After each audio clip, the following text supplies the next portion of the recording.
particulier pour célébrer, se commémorer le symbole qui nous a été donné à vivre à titre de l'Église locale pour se rappeler l'œuvre de la croix dans nos vies. Eh bien, je suis content d'être ici ce matin. La semaine dernière, j'ai amené la parole à l'Église de Chicoutimi. J'étais content de voir ce qui se passait. Vous savez, hein, on a eu Aaron qui était venu il y a le mois passé, je ne me souviens plus quand il est venu, Aaron Murray, implanteur de l'Église, réimplanteur de l'Église de Chicoutimi. Ils avaient vendu leur bâtiment. Ils sont rendus dans une école secondaire et là, ils sont en train de regarder pour une démarche pour trouver un local. Et c'est un défi parce que où est-ce qu'ils ont probablement le lieu? Ils se réunissent à l'école secondaire, mais l'été, ils ferment. Donc, il n'y a plus de lieu de rassemblement à partir du mois de juin. Alors, ils sont dans un mode recherche de la volonté du Seigneur et ils avancent puis ils vont voir si les portes vont s'ouvrir ou se fermer. Alors, prions pour cette petite église qui se relance et il se passe des belles choses. Eh bien, aujourd'hui, c'est ça, on est dans ce 4 février, une belle grosse fin de semaine. On a fait un aller-retour, l'équipe des anciens. On était un petit groupe à pouvoir partir pour le sommet de l'association, une fois par année. C'est une occasion d'aborder des sujets, des enjeux importants et des questions théologiques. Et c'était tellement stimulant, ce 24 heures là, d'aller-retour condensé. Et de se faire bombarder d'infos le samedi à réfléchir les enjeux de nos églises aujourd'hui dans une diversité, les enjeux de diversité générationnelle, la réalité du multiculturel et les couleurs que ça implique, mais aussi les enjeux théologiques aussi. Alors, pleine réflexion, j'ai plein de notes, puis là, je vais le digérer dans les journées à venir. Puis je trouvais ça tellement intéressant dans notre série qu'on fait présentement sur le livre des Actes, dans ce survol.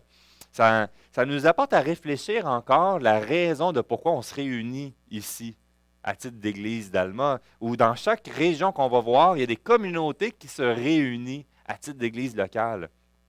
Et il y a de quoi de merveilleux, mais des fois, lorsqu'on la regarde, on peut voir le côté moins merveilleux et perdre notre joie et se remettre en question pourquoi continuer. Certains, même lorsqu'ils regardent l'Église dans le livre des Actes, puis ils voient des choses incroyables, puis ils disent « Je le vis plus », et on ne vit pas ça dans notre réalité d'aujourd'hui, et on développe une déception de chercher à expérimenter quelque chose. Même certains pourraient se poser la question, et c'est une question qui revient de façon régulière, pourquoi perdre son temps à se réunir ensemble quand on pourrait vivre toute notre énergie pour le champ missionnaire? On pourrait passer le dimanche à courir dans les coins de rue, aller dans les activités, des événements, cogner dans les portes. Et là, si on perd une heure de temps, là, on sent que le temps est compté. Et à quoi bon prendre ce temps? Et en plus, c'est pas toujours facile, ça ne fonctionne pas comme que j'aimerais. En plus, j'ai l'impression que ça me retient. Et des fois, on voit une tension entre vivre la mission et vivre l'Église locale et se réunir le dimanche matin. Et je trouve qu'il y a de quoi de magnifique de revenir dans le livre des Actes, dans l'établissement de l'Église locale. Puis là, on est dans cette série d'inachevé. Ce qui a été commencé n'est pas encore terminé. Et on voit dans les fondements des chapitres, on a fait 1 et 2, puis là, 3, 4. Et là, on termine dans le 4, on embarque dans le 5. Puis l'idée de la fondation qu'on retrouve, qui est la fondation de départ, c'est à travers l'œuvre de Jésus, chapitre 1 et 2. La fondation de Jésus qui continue d'œuvrer dans l'Église. Et dans les chapitres 4, 5, puis ça va continuer 6, mais là, il y a une construction sur cette fondation. Une construction dans laquelle on peut regarder en arrière et voir ses points de repère, ses mises en garde, et se poser la question dans ma propre vie, comment je veux continuer à être fidèle dans ce que Dieu nous a confié. Et cette question, lorsqu'on voit des passages comme on le voit par exemple dans le chapitre 5, on va s'arrêter dans le chapitre 5 spécialement, mais je lis ça ici, juste un extrait, par exemple, versets 12 à 16, qui nous dit « Beaucoup de miracles et de prodiges se faisaient au milieu du peuple par les mains des apôtres. Ils se tenaient tous ensemble au portique de Salomon, et aucun autre n'osait se joindre à eux. Mais le peuple les louait hautement. Le nombre de ceux qui croyaient au Seigneur, hommes et femmes, augmentait de plus en plus, de sorte qu'on apportait les malades dans les rues, on les plaçait sur les lits et des couchettes, afin que lorsque Pierre passerait, son ombre au moins couvrit quelques-uns d'eux. La multitude accourait aussi des villes voisines à Jérusalem, amenant malades et les gens tourmentés par des esprits impurs, et tous étaient guéris. Et la question, c'est, mais on ne voit pas ça aujourd'hui. C'est-tu en train de dire que là, on a manqué le bateau, qu'on ne vit pas l'Évangile, que c'est un manque de foi? Ou pourquoi perdre notre temps ici? plusieurs se sont posés la question, puis je trouvais ça intéressant. Il y a un certain temps, j'étais tombé sur un des théologiens qui a eu un grand impact, qui a écrit une quantité phénoménale de livres. Et dans le début de sa formation, c'est exactement cette conviction-là qui l'a grugé de l'intérieur, de ne pas vouloir perdre son temps dans l'Église locale, mais redécouvrir autrement la foi. Et il a entamé dans ses études, puis dans ses réflexions, puis de vouloir goûter dans d'autres facettes à l'extérieur de cette communauté-là, puis de le revivre. Puis je vais vous en parler, c'est quoi sa conclusion par la suite. Mais dans le premier point, ce qui en pousse, ce qui ressort ultimement dans tout ça, c'est dans cette idée de vouloir vivre l'Esprit, se laisser guider, d'être rempli du Saint-Esprit. On en a parlé ici, puis on le voit par exemple dans la transition de la semaine dernière, dans Actes chapitre 4, verset 31. Quand ils eurent pris ensemble le lieu où ils étaient assemblés, tremblants, ils furent tous remplis du Saint-Esprit. Ils annonçaient la parole de Dieu avec assurance. On a vu cette idée de la réalité dans l'Église locale, c'est une attente, chapitre 1, chapitre 2, et d'attendre de recevoir le Consolateur, les enfants de Dieu, par les Juifs premièrement, puis on va le voir par la suite. Ça a commencé avec les Juifs, et là ça a commencé par les autres nations, et tous, enfants de Dieu, ont reçu le Saint-Esprit à travers la nouvelle naissance. Et nous sommes scellés, et l'idée d'être reçu le sceau du Saint-Esprit, recevoir le Saint-Esprit, est une confirmation qu'on appartient au corps de Jésus. Maintenant, ce qu'on découvre ici, c'est que ceux qui sont scellés par le Saint-Esprit vont aussi être, à des moments, remplis par l'Esprit. Et ce qu'on est en train de dire ici, on a vu ça il y a 2 semaines, c'est que maintenant, nous qui appartenons au corps de Jésus, notre corps appartient à lui. Donc, notre vie, notre entité, nos aspirations n'est plus selon ce que moi je désire, mais c'est à l'image de ce que Christ veut faire dans ma vie. Et c'est ce qu'on découvre dans cette réalité-là, dans le début des fondations, de vivre en étant rempli de l'Esprit. Vivre l'Évangile au quotidien. Et il y a des points ici que je trouve intéressants. En étant rempli de l'Esprit, ça ne nous apportait pas à vivre ce zèle de façon individuelle, isolée, les uns chacun de son côté, et à foncer la tête première. Ce qu'on voit, puisque ça va répéter sans arrêt, à un point d'être peut-être pour certains achalant, mais c'est un bon achalant, c'est toujours dans l'idée de nous réunir ensemble.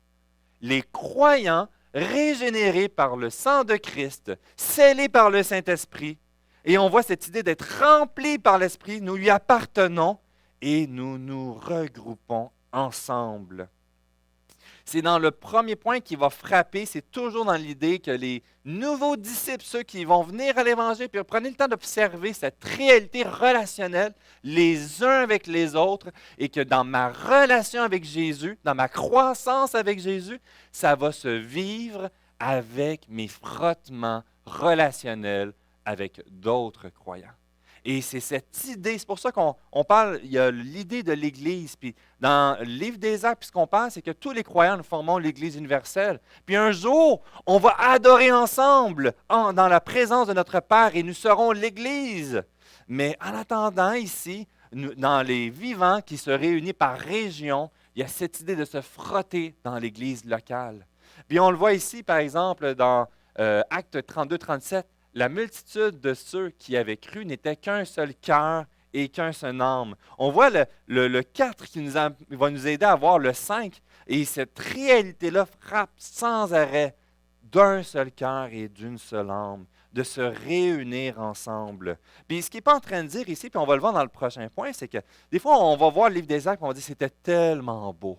Puis là, ici, c'est tellement plus difficile parfois parce que les gens, je les trouve différents, le style est autre. On voit des distinctions qui nous désunissent, mais pourtant, ce qu'on voit dans le plan de Dieu, dans la réalité, c'était de se réunir et de se frotter, de persévérer d'un seul cœur et d'une seule âme. On voit cette proximité, ce côté intentionnel à goûter et à vivre. L'idée de ce que l'Esprit veut faire, c'est de nous coller les uns avec les autres. Et non seulement ça, on va voir que ce n'est pas juste de s'asseoir à moins de 2 mètres. On a tellement parlé du fameux 2 mètres. Là, on peut se coller un peu plus. Mais parle-moi pas. Non, il y a cette idée, hein, il y a l'Esprit de Dieu, ce qu'il veut faire, il veut nous utiliser. Et il y a l'idée d'un bien commun, d'une générosité dans nos relations, d'une générosité dans nos richesses, d'une générosité avec ce que Dieu nous a donné. Puis on parle toujours hein, que Dieu bénit, c'est Dieu qui pourvoit et il veut prendre la façon qu'il nous a bénis pour le déverser dans la communauté, dans l'Église locale, les uns avec les autres, de s'auto-bénir les uns les autres et de laisser Dieu, son esprit, nous utiliser pour être une bénédiction commune. Ici, hein, on le voit, par exemple, dans la section toujours dans cette section là, qui termine le chapitre 4, qui nous entend dans le chapitre 5, la multitude de ceux qui avaient cru, hein, qui n'était qu'un seul cœur, qu'une seule âme, nul ne disait que ses biens lui appartenaient en propre, mais tous étaient communs entre eux.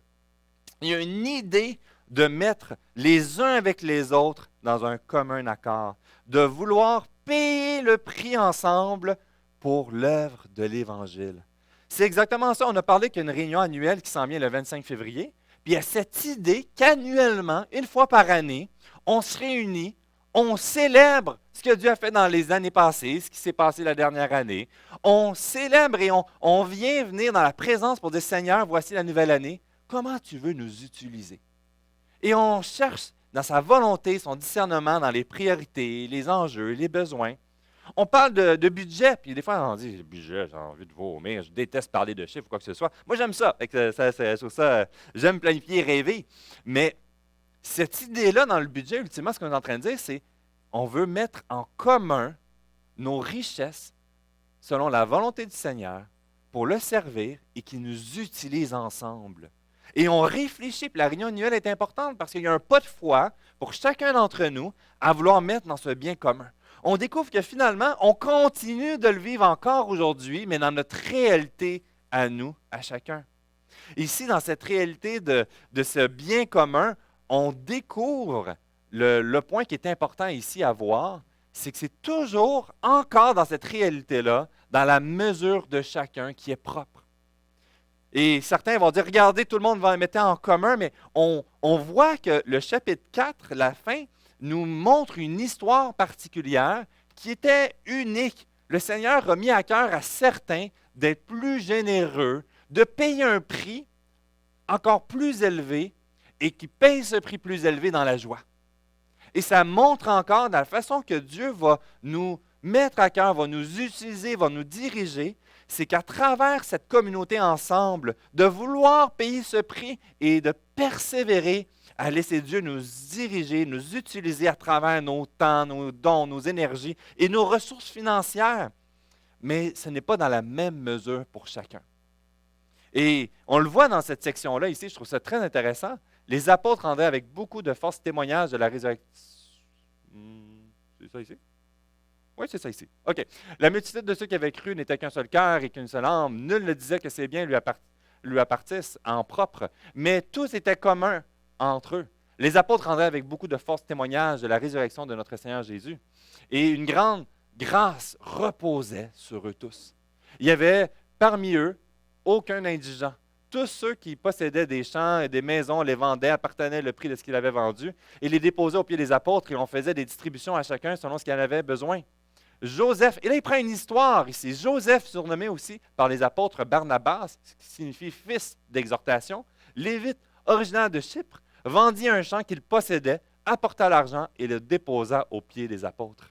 Et ici, c'est une histoire intéressante qu'il fait ressortir pour dire que quelqu'un avait un champ plus loin. Il est allé le chercher, il l'a vendu, puis ça lui a donné une bonne richesse. Et il a eu la joie de la prendre, puis de le déposer pour le donner pour l'avancement du royaume, pour le bien commun. Il y a de quoi qu'il a eu à cœur de le faire et ça a été ressorti ici. Il ne sort pas la liste de voici tout le monde. C'est comme nous, à chaque année, hein, on parle de nos budgets, mais on ne sort pas voici, OK, on va demander à Benoît de se lever, puis voici combien il a donné cette année. Et là, on n'a pas un rendement de classement des plus généreux. Imaginez comment ça serait, hein? Si vous voyez une église comme ça, courez. Vous comprenez? Si c'est ici, courez vers moi, puis venez me brasser. Vous comprenez? Ça n'a pas de bon sens. C'est pas ça. Et ici, ce qu'il est en train de faire, c'est qu'il est en train de dire qu'il y a des mesures différentes, d'une générosité. Il y a de quoi qui va se produire, puis il y en a certains qui ils vont payer un prix avec joie. Je fais penser à un des personnes qui soutiennent l'œuvre au Québec. Et l'une des personnes a bâti une fondation puis a injecté une quantité phénoménale que presque tous nos mouvements initiatifs d'implantation d'église dans notre association étaient soutenus par lui. C'est incroyable la quantité d'argent puis la générosité qu'il y avait. Puis il y avait cette joie-là de vivre dans une certaine simplicité pour payer ce prix. Mais ce n'était pas imposé à tous. Puis même si jamais son nom était sorti connu, eh bien, il allait retirer son soutien parce qu'il ne voulait pas s'élever sur les autres. Il y a un autre, en servant dans l'association ou dans le séminaire, on côtoie des donateurs et l'une autre des personnes qui était un homme qui était fortuné, puis se promenait avec un vieux bazou, un vieil auto usagé de piètre état, qui aurait pu avoir son chauffeur privé. Mais dans son cœur, il y avait cette joie de prendre ce montant-là et de le consacrer pour le Seigneur. Mais c'est propre à lui. Il n'y a pas une idée de jugement ou quoi que ce soit.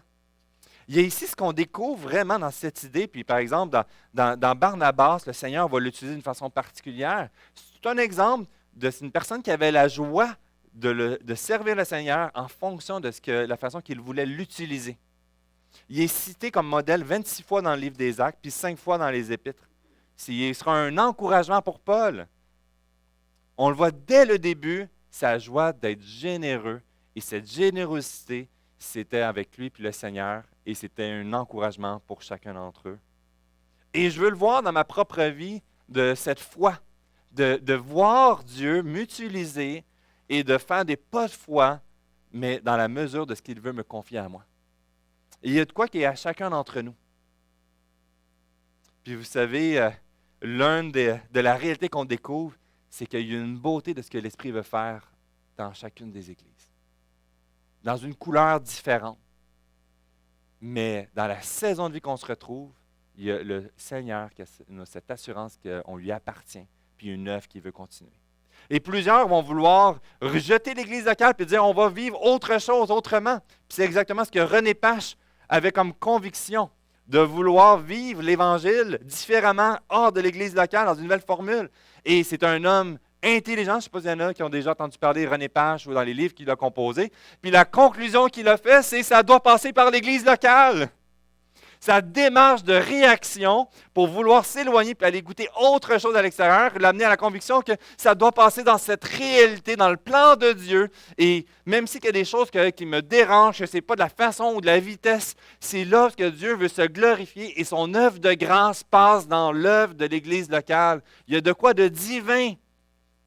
Et là, il écrit des livres sur l'Église, sur ci, sur ça. Et à travers tout le cheminement, le Seigneur lui a montré sur les fondements des Écritures. Puis ma prière, c'est la même chose. C'est de m'exciter ensemble à vivre l'Évangile, à laisser l'Esprit de Dieu transformer, comme on l'a chanté tantôt dans la prière. Hein, ce qu'il a commencé en nous n'est pas encore terminé. Jour après jour, il veut le continuer dans la vie de chacun d'entre nous. Que nous soyons jeunes ou 135 ans, l'œuvre dans notre vie n'est pas terminée.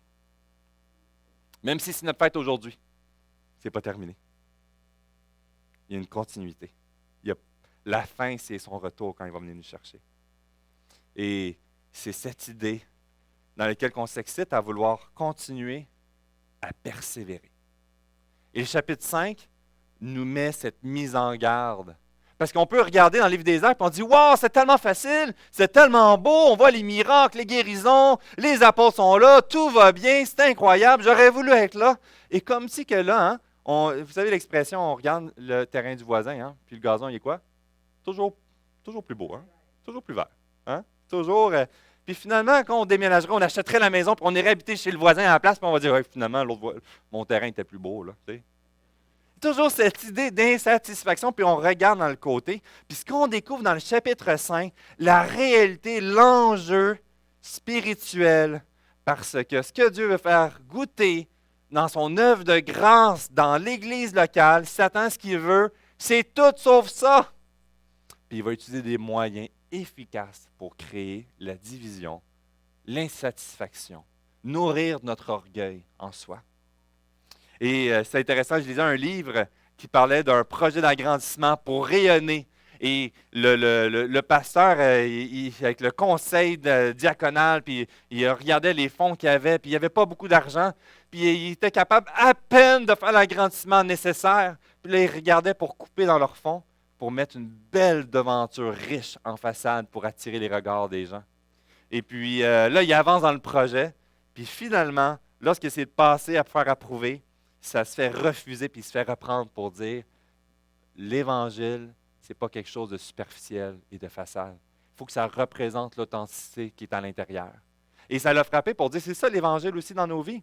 Mais c'est la même chose que comme dans l'Église. Si c'est humblement, mais que la façade soit humblement, pour que ce soit le reflet visible pour tous de ce qui se passe à l'intérieur. Et ça a eu un choc pour lui pour dire, hey, la façon de vivre l'Évangile, il est mise en garde de bien paraître et de cacher ce qui est à l'intérieur. Et vous savez, c'est exactement ce que l'Église va être confrontée continuellement. C'est dans nos propres vies, on va être continuellement confrontés à cette lutte. Une lutte qui va se vivre de l'extérieur, mais aussi de l'intérieur. Puis dans le chapitre 5, ça commence assez clairement dans cette réalité de la lutte extérieure. Parce que tandis qu'il y a des miracles, des guérisons, des ci, des ça, est-ce que les gens sont tous contents? On va voir la jalousie. On va voir la colère. On va voir les chefs religieux qui vont vouloir étouffer cette œuvre. Les versets 17 et 18 nous le disent ici. Cependant, le souverain sacrificateur et tous ceux qui étaient avec lui, savoir le parti des Sadducéens, se levèrent remplis de reconnaissance et d'adoration envers le Seigneur. Non, remplis de jalousie, mirent la main sur les apôtres et les jetèrent dans la prison publique. Dès le début, l'opposition est commencée, puis on le voit, ça va augmenter avec le temps. La même chose pour nous aujourd'hui. Vouloir persévérer à se réunir, vouloir persévérer à rayonner, à vivre l'Évangile, va produire un inconfort autour de nous. Une opposition à différents niveaux. Une haine profonde. On entend plein de choses. Il y a eu des tentatives. Il y a des tentatives il y a quelques années, puis ça veut revenir pour faire abolir la Bible, considérée comme un livre haineux. Et ça l'a tenté il y a une quinzaine d'années, ça ne l'a pas passé au fédéral. Et là, il y a comme des nouveaux projets, puis des gens qui veulent relancer ça pour faire considérer et interdire ce livre-là. Ça va peut-être se produire. Il y a la réalité de la pression, des jugements, de la manipulation, des journalistes qui vont essayer de coincer des gens. Puis il y a 2 ans, il y avait des journalistes qui appelaient dans les églises, puis posaient des questions, puis ils faisaient passer pour quelqu'un qui avait des questions spirituelles. Puis ils enrichissaient la discussion, puis ils manipulaient les choses, puis ils les faisaient ressortir en plein jour pour dire « Regardez comment ils sont des chrétiens! » L'évidence, c'est que dès le début, il y avait l'opposition. Et vouloir honorer Dieu, vouloir vivre l'Évangile va créer un inconfort. Et si c'était la même réalité depuis le début de l'Église locale, mais on est dans la même réalité aujourd'hui, puis ça va se produire encore. Il va y avoir des périodes d'accalmie, mais il va y avoir des périodes de grande opposition. Et de prendre à la légère, de croire que tout va bien aller, puis qu'on va foncer la tête première, eh bien, des fois, on mange le mur en pleine face. Et c'est à ce moment-là qu'on peut être déstabilisé. On peut remettre en question, mais voyons, si j'appartiens à Dieu, pourquoi ça se produit? Et là, les doutes, les découragements, tout peuvent s'enchaîner. Tandis que ce qu'on découvre dans le livre des Actes, c'est l'évidence, comme Jésus l'a dit, comme il lui-même a souffert et a été rejeté, nous serons aussi rejetés. C'est encourageant, hein? Ouf. Je vous encourage, ça ne finit pas là. Le message n'est pas terminé. Mais la réalité, c'est qu'on est appelé à persévérer en sachant que ce n'est pas une zone de confort et de sécurité et que l'Église n'est pas une sécurité qu'une forteresse inébranlable. Il peut se produire de l'opposition de l'extérieur et il va se produire de l'opposition. Puis plus le temps va avancer, plus les chances augmentent qu'il y ait de l'opposition de l'extérieur. Mais ici, il y a une mise en garde encore plus importante, c'est que l'opposition extérieure, oui, mais aussi une opposition intérieure dans l'Église, mais dans nos propres vies. Et l'histoire qui est sortie ici, Ananias et Saphira, est une histoire importante. Tandis qu'on regarde souvent les histoires de début, puis on regarde la grandeur des miracles, puis on s'émerveille, puis certainement, puis on rend gloire à Dieu pour tous les miracles. mais il y a aussi des moments graves. Et ici, hein, les versets 1 à 11, je vais prendre le temps de le lire parce que c'est important. Mais un homme nommé Ananias, avec Saphira sa femme, vendit une propriété. Il retint une partie du prix. Sa femme le sachant, puis apporta le reste, le déposa aux pieds des apôtres. Pierre lui dit, Ananias, pourquoi Satan a-t-il rempli ton cœur au point que tu mentes au Saint-Esprit et que tu aies retenu une partie du prix du champ? S'il n'eût pas été vendu, ne te restait-il pas? Et après qu'il a été vendu, le prix n'était-il pas à ta disposition? Comment as-tu pu mettre en ton cœur un pareil dessein? Ce n'est pas des hommes que tu as menti, mais à Dieu. Ananias, entendant ces paroles, tomba et expira. Il est décédé. Une grande crainte saisit tous les auditeurs, témoins. Les jeunes gens s'étant levés, l'enveloppèrent, l'emportèrent et l'ensevelirent. 3 heures plus tard environ, sa femme entrant, sans savoir ce qui était arrivé, Pierre lui adressa la parole. « Dis-moi, est-ce à un tel prix que vous avez vendu ce champ? » « Oui, répondit-elle, c'est à ce prix-là. » Alors Pierre lui dit, « Comment avez-vous accordé pour tenter l'Esprit du Seigneur? Voici ceux qui ont enseveli ton mari sont à la porte, et ils t'emporteront. » Au même instant, elle tomba aux pieds de l'apôtre et expira. Elle est morte aussi. Les jeunes gens entrés la trouvèrent morte. Ils l'emportèrent, l'ensevelirent auprès de son mari. Une grande crainte s'empara de toute l'assemblée et de tous ceux qui apprirent ces choses. C'est grave, hein? Je ne sais pas si ça vous a déjà dérangé ce genre de lecture dans les Écritures, de voir un jugement aussi sévère. Est-ce que quelqu'un a déjà menti dans sa vie? Puis de dire, est-ce que ça va-tu nous arriver aujourd'hui? Il y a un contexte ici qui est super important. Ça met en évidence, hein? Et ici, les indicateurs, le mensonge d'avoir tenté le Saint-Esprit, d'avoir menti au Saint-Esprit, met en lumière que c'était des personnes qui étaient venues à l'Évangile. Mais attends, comment quelqu'un qui est enfant de Dieu peut subir une condamnation de la sorte? Il n'est pas sur la grâce.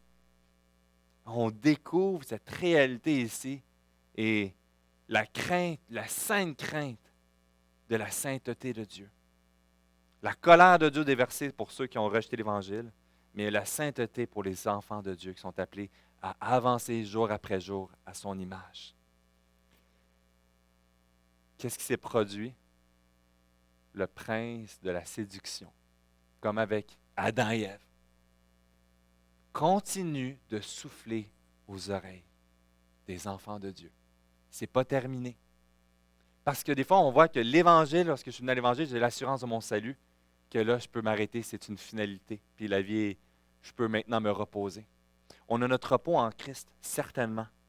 Mais l'ennemi continue de souffler aux oreilles de découragement, de doute, de honte, de culpabilité. Il nourrit notre cœur orgueilleux dans l'espoir de nous éloigner de la recherche de la sainteté de Dieu. Ce moment ici, on va en discuter plus tard, mais met en évidence le danger de croire qu'on est capable d'y arriver par nos propres forces, de dépendre de nos propres capacités, de cesser la lutte contre le péché. Des puritains ont écrit des livres de grande richesse, puis un d'eux nous apporte justement l'idée de la lutte contre le péché jour après jour, de mettre à mort les semences qu'ils veulent développer puis que l'ennemi va prendre pour grandir. L'idée de l'orgueil. On dit que l'orgueil meurt quoi? 30 minutes après notre corps. Ce qui est le plus long. Un professeur à l'école biblique, je trouvais ça intéressant, il disait c'est comme une barre de savon mouillé, l'humilité. Dès que tu dis « je l'ai », tu l'échappes et elle vient de tomber par terre. C'est la réalité dans laquelle on se retrouve. C'est exactement dans cette situation où on découvre Satan qui va souffler ce que les gens, ce qu'Ananias et Saphira avaient envie d'entendre. Il y a un jugement qui vient mettre en évidence que si on se confie sur nos propres capacités et si on nourrit ces voies que l'ennemi de Dieu va utiliser, eh bien, on s'en va vers le péché. On consomme ce péché. On augmente cet orgueil, cette autosuffisance. Et ultimement, la lutte extérieure va nous amener à revendiquer notre justice, à reprendre le contrôle de notre vie, à réclamer ce que nous méritons d'avoir. Et la lutte va humilier, va nous rire de nous. La lutte intérieure va venir gonfler notre orgueil intérieur. Et ultimement, par nos propres capacités, on va tomber. C'est une question de temps, comme la barre de savon mouillé. Et ici, ce qui est intéressant, c'est qu'on est appelé à persévérer, pas par nos propres forces, mais à travers l'œuvre de Jésus, à travers ce que Jésus a fait pour nous, à travers ce que Jésus continue de faire aujourd'hui, dans nos vies, dans l'Église. Et ici, dans versets 29 à 32, c'est intéressant ce qu'il dit, c'est important ici. 29 à 32, qui nous dit, Pierre et les apôtres répondirent, il faut obéir à Dieu plutôt qu'aux hommes. Le Dieu de nos pères a ressuscité Jésus que vous avez tué en le penchant au bois. Dieu l'a élevé par sa droite comme prince et sauveur pour donner à Israël la repentance et le pardon des péchés. Nous sommes témoins de ces choses. L'œuvre de Jésus est de vouloir se laisser transformer par lui, lui faire confiance, obéir à lui plutôt qu'à la pression de notre propre cœur ou à la pression extérieure. Une libération possible, une libération complète au ciel, et entre-temps, c'est persévère. Lâche pas. Veille. Le jour que tu penses que tu es arrivé et que tu n'as pas besoin de veiller, tu es déjà dans le début de la fin d'accepter le péché dans ta vie, de laisser l'orgueil s'élever. Le psaume 119, verset 37, il nous dit « Détourne mes yeux de la vue de ces choses vaines, fais-moi vivre dans ta voie. » Le psalmiste avait saisi quelque chose qu'on a besoin de nous approprier, le besoin de dépendre de Jésus et de le laisser diriger nos vies, de laisser révéler nos motivations dans nos réactions. Pourquoi je réagis si fort? Pourquoi je suis tellement insatisfait?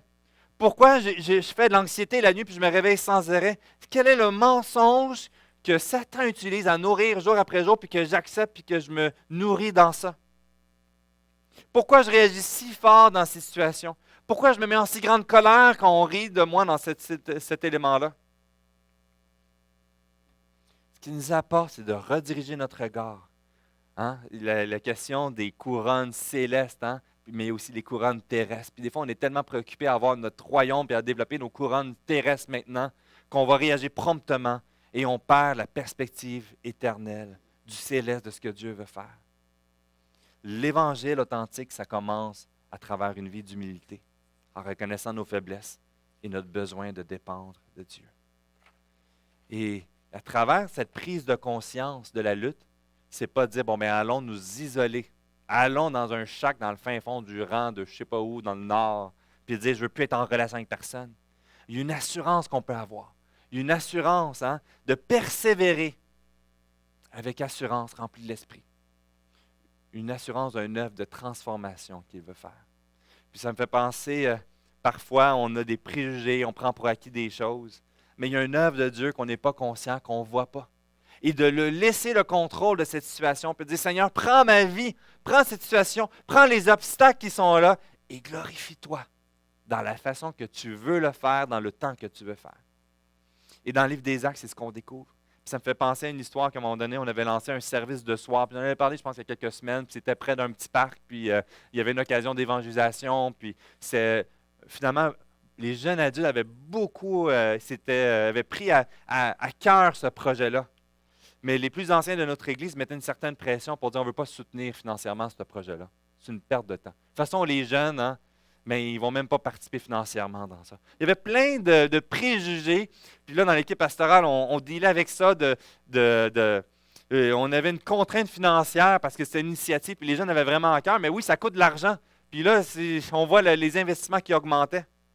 Je dit, Seigneur, si ta volonté, mais dirige.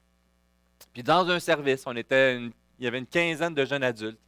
Et puis, un noyau solide. Puis, il y avait une 20-30 qui venaient participer dimanche soir par dimanche soir. Puis, on était dans une confrontation qu'on n'avait plus de fonds pour cet événement-là. On l'a partagé aux gens, on dit, il faut faire une levée de fonds. Priez là-dessus. Et puis, on verra si le projet va continuer. Il y avait la pression extérieure en disant, ça va mener nulle part. C'est des jeunes. Ils mettent où leur argent? Dans les cafés Starbucks et autres. Il n'y en a pas à Alma, merci Seigneur. Non. C'est un autre sujet, hein? Mais bon. Ici, la semaine d'après, en 2 semaines, une levée de fonds, puis 8 000 $ avaient été collectés par des jeunes qui avaient à cœur ce projet-là. L'Église a été confrontée au manque de foi. de voir que le Seigneur avait mis à cœur ces jeunes de payer moins de café Starbucks? Je ne sais pas. Mais certains avaient déjà de l'argent de côté pour servir le Seigneur. Puis quand ils ont entendu ça, c'était évident, puis ils l'ont pris, puis ils l'ont mis. Le Seigneur a une œuvre qu'il veut faire et on ne le voit pas toujours. Et à travers les oppositions, à travers les luttes, on peut chercher à contrôler ces situations-là. Mais au contraire, ce que l'Esprit de Dieu va faire dans notre vie, c'est de dépendre de lui et de le montrer qu'il agit. Et à travers la dépendance de Dieu, ce qu'on découvre, puis prenez le temps de voir dans les chapitres qui vont venir, c'est que la libération vient toujours de lui. Les apôtres auraient pu revendiquer, auraient pu faire un grief, auraient pu s'opposer, auraient pu mettre des bombes en dessous. En tout cas, qu'importe là. Mais imaginez Simon le Zélote, comment il aurait voulu revendiquer par l'épée. Qui les a libérés de la prison? C'est Dieu. Il a ouvert la porte. Hein? Ah oui. Ben oui, c'est ça. L'ange est venu ouvrir la porte, puis il est sorti, puis le témoignage que ça a eu, puis la conviction d'avancer avec obéissance, et l'évidence des miracles qui confirme. Et ce qu'on découvre aussi, à travers ma dépendance de Dieu pour les injustices extérieures, et je veux rester dans la voie que le Seigneur a tracée, puis le laisser lui diriger. Mais dans les propres luttes dans mon cœur, l'idée de l'orgueil, cette mise en garde, comme si que je pouvais berner le Saint-Esprit dans la recherche de contrôle ou pour la façade que je veux construire, comme le pasteur qui veut avoir une façade d'église. Des fois, je veux faire la façade du bon chrétien.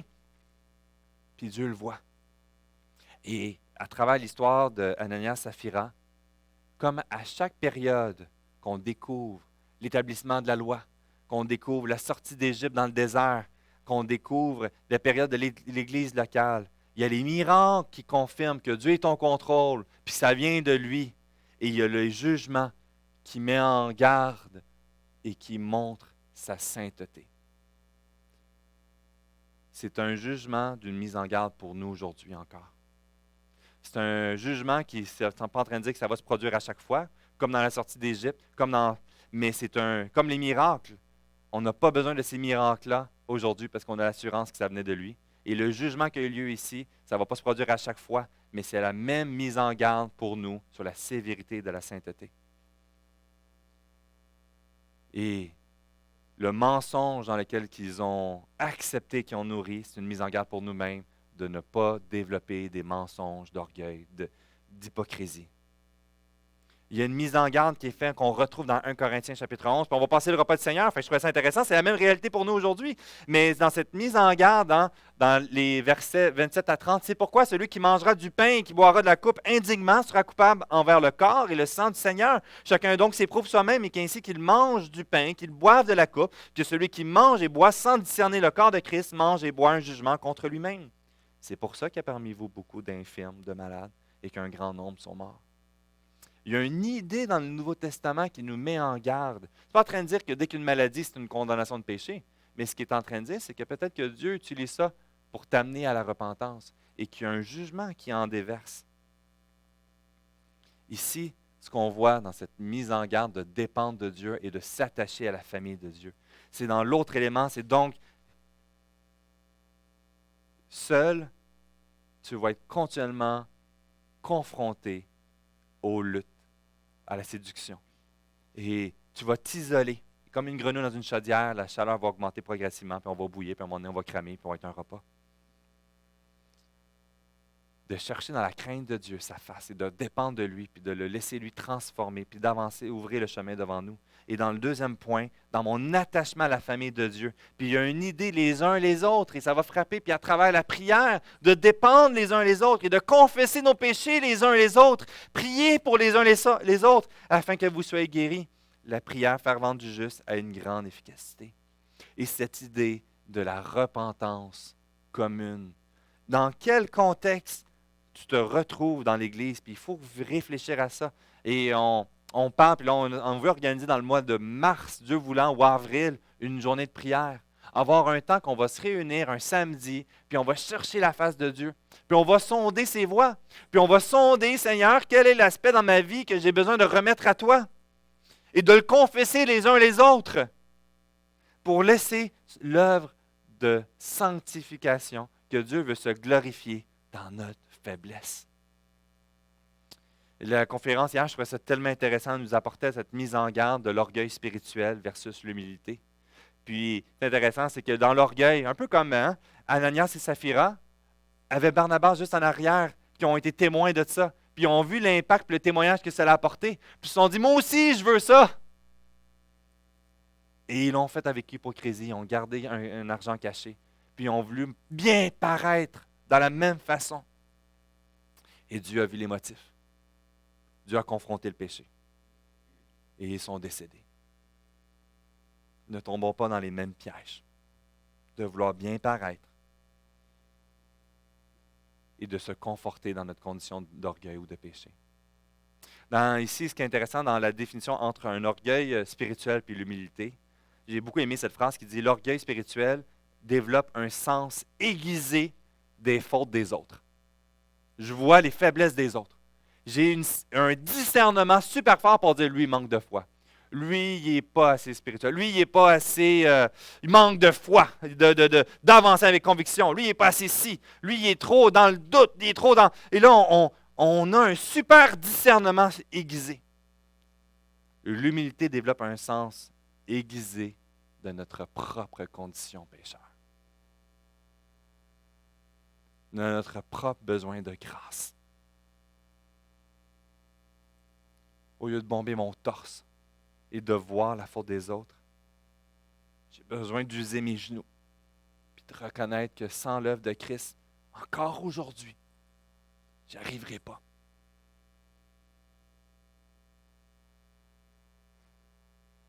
Ça frappe sans arrêt. Puis dans l'Église, cette assurance qu'il veut maintenir, c'est à travers notre dépendance, ensemble, à chercher ses voies. Il y a plein d'indicateurs, je n'ai pas le temps de l'avancer, là, ça va trop vite. Ah, il faut que je skip ça. On en donne un autre dimanche. Donc, à travers tout ça, ça va nourrir et que ça doit, à travers, passer notre soif de la parole de Dieu. Notre soif. Et on reprend ce passage. Et encore, c'est quoi? C'est l'instruction. Voici ce qui a été dit. Voici ce qui a été instruit. Et voici ce que nous avons reçu comme témoignage. Et à travers, nous avons la parole de Dieu. Et j'ai besoin de me laisser transformer à la lumière de la parole dans l'humilité. Seigneur, qu'est-ce que tu veux m'instruire aujourd'hui? Le besoin de la recherche de la vérité, le besoin de l'œuvre de ce que Dieu veut faire dans ma propre vie à moi et non dans la vie des autres. Mais moi, Seigneur, qu'est-ce que j'ai besoin d'apprendre? Et ce qui est intéressant, c'est qu'à travers le discours, c'est intéressant, Gamaliel, qui a été utilisé pour dire « laissez-les donc aller ». Puis rapidement, on peut dire « wow, Dieu l'a utilisé, quelle sagesse à protéger ». Mais tu découvres que finalement, il n'a rien compris de la situation. Il compare avec un autre enjeu par rapport. Puis, il ne cherche pas à comprendre la vérité. Il est juste dans une nonchalance pour dire, mais laissons aller, puis on va voir si Dieu est au contrôle. Il y avait l'opportunité d'investiguer, puis de valider les informations que ce que les apôtres ont instruit. Et ce que nous, on est appelés, c'est de chercher avec conviction ce que l'œuvre de Dieu veut nous instruire dans nos vies, à travers les situations, à la lumière des Écritures. Quelle joie d'avoir la parole de Dieu. C'est une grâce que Dieu nous fait de pouvoir contempler sa parole et de voir cette œuvre qu'il veut l'accomplir dans ma vie à moi. Et de pouvoir nous réunir ensemble, puis s'exciter, puis dire, voici, regarde ce que le Seigneur est en train de me parler dans la parole. Regarde ce qu'il veut faire dans notre Église. Regarde ce qu'il est en train de faire dans ma vie à moi. Et je vais entendre qu'est-ce qu'il fait dans ta vie à toi. Et de s'encourager les uns et les autres à s'émerveiller de l'œuvre de grâce dans notre vie et d'entendre ce qu'il fait dans la vie de l'autre et de s'encourager à continuer avec assurance que Dieu est au contrôle et que Dieu continue à faire son œuvre afin de vivre vers la mission de ce que Dieu nous a confié. C'est dans cet esprit que c'est pour ça qu'on se réunit et qu'on veut prendre un temps de passer le repas du Seigneur. Et je vais inviter les Han pour les éléments et l'équipe de louange. Parce que les jeunes. Je travaille mon accent, mais là, fin fond du village du Nord-Ouest.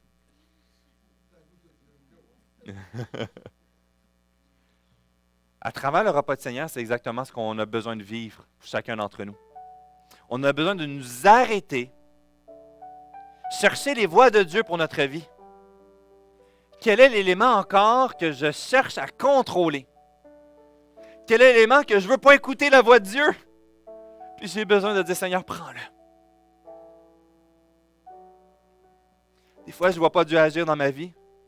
Puis j'ai besoin de m'arrêter et de dire, Seigneur, peut-être que je ne te cherche pas. Peut-être que j'ai perdu ma foi de l'œuvre que tu veux accomplir dans nos faiblesses. Peut-être que l'arrogance, l'orgueil, mon autosatisfaction, ma dépendance de mes propres capacités, mon indépendance. On a besoin, jour après jour, de goûter la grâce de Dieu dans nos vies. Et le repas du Seigneur, c'est pour les gens qui ont accepté Jésus comme leur sauveur personnel. Puis dire, oui, je t'ai accepté à ce moment-là, il y a 30 ans, il y a 25 ans. Mais encore aujourd'hui, j'ai besoin d'approprier l'œuvre de cette grâce manifestée pour mes péchés. Prends ma vie. Et voici ce que j'ai besoin de venir remettre à la croix. Seigneur, continue cette si bonne œuvre dans la vie de chacun d'entre nous. On va chanter les premiers et réfléchissons à ces paroles.